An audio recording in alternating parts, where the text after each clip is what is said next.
Hey guys, welcome to my channel Titanium Techie. आज हम बात करने वाले हैं Qualcomm Snapdragon 8 Gen 1, MediaTek Dimensity 9000 और एप्पल A15 बायोनिक चिप के बारे में। मतलब इस टाइम के तीन सबसे ज़्यादा पावरफुल प्रोसेसर जो भी रिसेंटली लॉन्च हुए हैं। एप्पल का लेटेस्ट, मीडियाटेक का लेटेस्ट और स्नैपड्रैगन का लेटेस्ट और फ्लैगशिप प्रोसेसर। इन तीनों ही प्रोसेसर का कंपैरिजन करने से पहले आप सबसे एक सविनय निवेदन है, please please please subscribe to my channel Titanium Techie और वीडियो को लाइक कर दीजिए। वीडियो को लाइक करने से आपको मौत नहीं आएगी, बिल्कुल भी नहीं आएगी, कसम से। अच्छा लगेगा, मानो, मान कर देखो, एक बार ट्राई करो। देखो देखो, वो लाइक का बटन दिख रहा है नीचे, हाँ हाँ हाँ, जाओ वहाँ पे, बस एक प्यारा सा लाइक का बटन दबा दो और चैनल को सब्सक्राइब करके बेल नोटिफिकेशन ऑन कर लीजिए। Thank you. अभी आते हैं टॉपिक पे। तो ये तीनों ही प्रोसेसर जो स्नैपड्रैगन का, मीडियाटेक और एप्पल का है, तीनों ही फ्लैगशिप प्रोसेसर हैं, तीनों ही बहुत ज़्यादा पावरफुल है, इसमें तो कोई डाउट की बात है नहीं।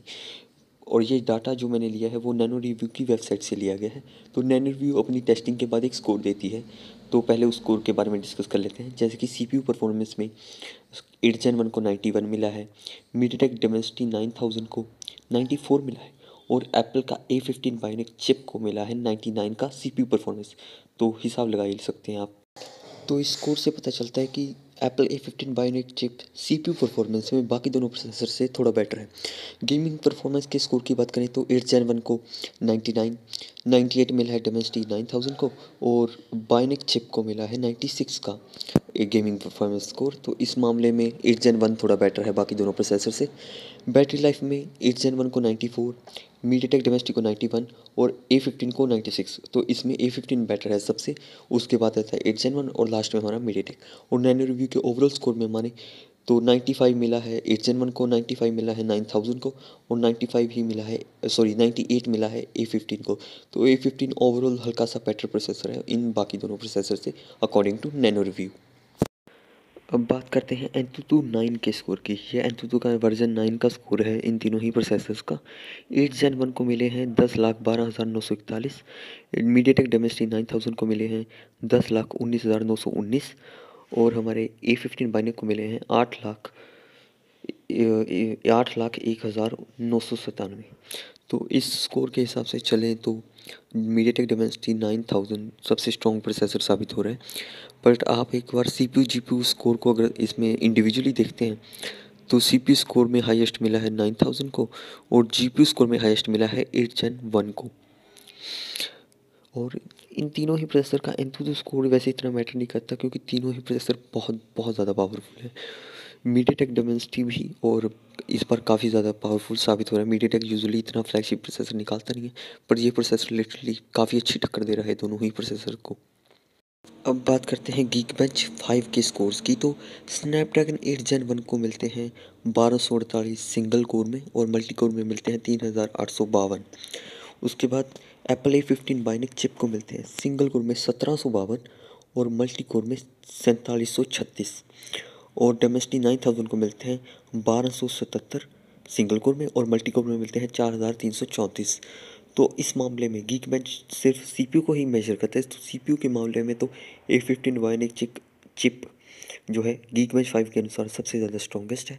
उसके बाद आता है मीडियाटेक डेमेंसिटी 9000 और लास्ट में आता है हमारा 8 Gen 1। पर इसके स्कोर्स पे इतना मत जाओ, तीनों ही CPUs कुछ ज़्यादा ही पावरफुल है। किसी भी टास्क के लिए ये बहुत ज़्यादा पावरफुल है, तो ज़्यादा कोई प्रॉब्लम होनी नहीं चाहिए किसी भी टास्क को करते समय इन प्रोसेसर्स में। अब बात करते हैं इन तीनों प्रोसेसर के CPUs में के बारे में। पहले बात करेंगे स्नैपड्रैगन के बारे में।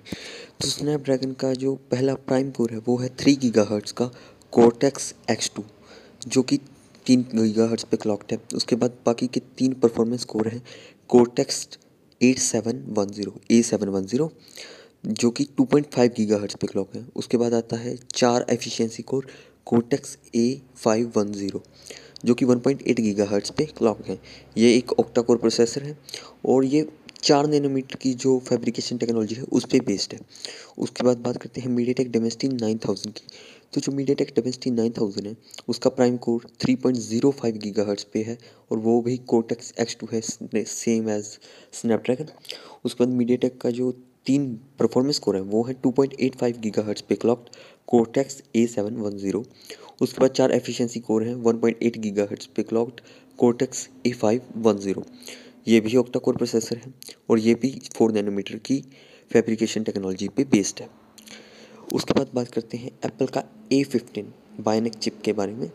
तो इसमें 6 कोर वाला प्रोसेसर यूज़ किया गया है। जो पहले 2 परफॉर्मेंस कोर है वो हैं एवलांच 3.223 गीगाहर्ट्ज़ पे क्लॉक्ड और बाकी के 4 एफिशिएंसी कोर हैं ब्लिज़ार्ड 1.82 गीगाहर्ट्ज़ पे क्लॉक्ड और ये एक 5 नैनोमीटर की फैब्रिकेशन टेक्नोलॉजी पे बेस्ड प्रोसेसर है और इसका ट्रांजिस्टर काउंट बहुत अच्छा है। 15 बिलियन ट्रांजिस्टर्स होने की वजह से ये काफ़ी ज़्यादा एफिशिएंट और पावरफुल प्रोसेसर है।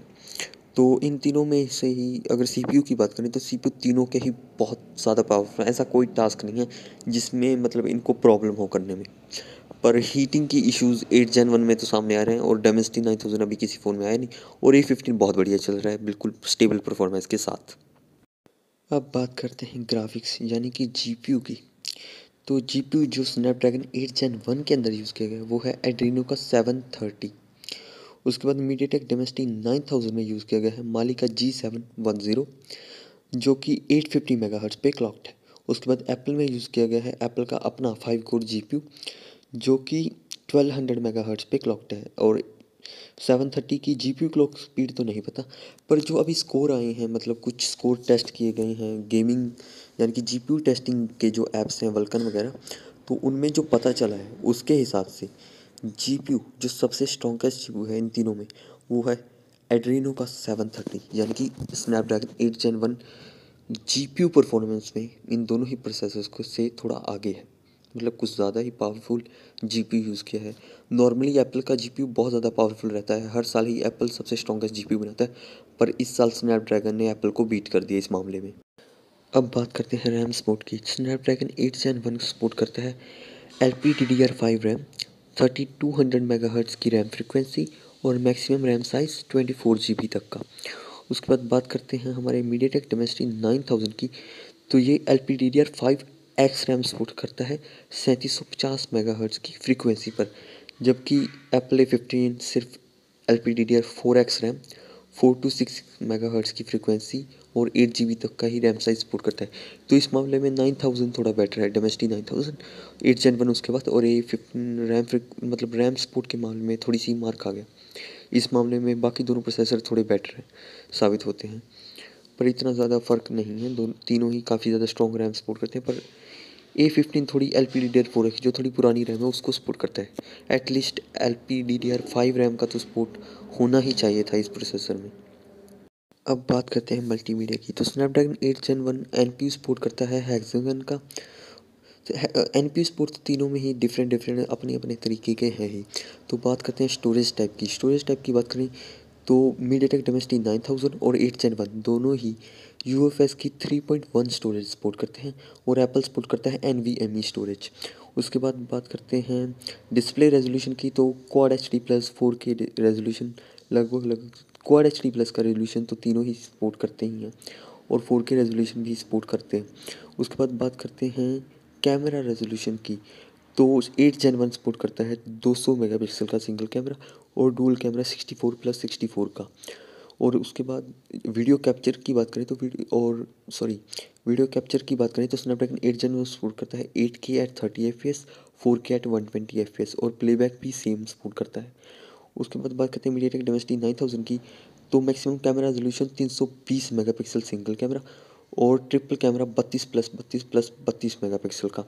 वीडियो कैप्चर और वीडियो प्लेबैक की बात करें तो वीडियो कैप्चर सपोर्ट करता है 8K at 30 FPS और 4K at 120 FPS और वीडियो प्लेबैक की बात करें तो 8K at 60 FPS तक का प्लेबैक और 4K at 120 FPS तक का प्लेबैक सपोर्ट है इसमें।